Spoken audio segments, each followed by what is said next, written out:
Storents ir iegādājies jauno produkciju no Husqvarna. Tātad betona frēze, asfalta betona zāģis, flīžu mūrnieku zāģis. Attiecīgi šos 3 aparātus var izmantot viena objekta ietvaros. Ar šo mēs nofrēzējam lieko betonu, vai arī ceļinieki tagad ar viņiem frēzē vibrācijas šuves. Šī betona frēze attiecīgi ir elektriskā, ir mums arī pieejams benzīna, bet šīs mēs esam nopirkuši jaunas elektriskās, kas ir principā ļoti labas iekštelpās. Ar asfalta betona zāģi attiecīgi mēs varam izzāģēt šuves, izgriezt asfaltā caurums, lai aizlāpītu, tādiem remontdarbiem principā. Pieregulējam dziļumu, cik vajag. Darbinājums uz tīru benzīnu 95. Principā viss pa vecam on, starteru uzraujam un aiziet.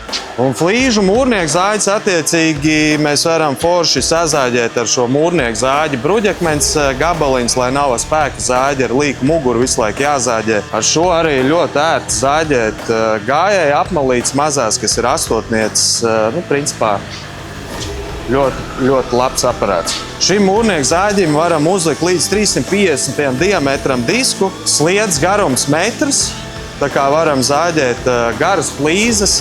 Ja tev ir nepieciešams frēzēt vai zāģēt, zvani man, Storentam izpalīdzēsim.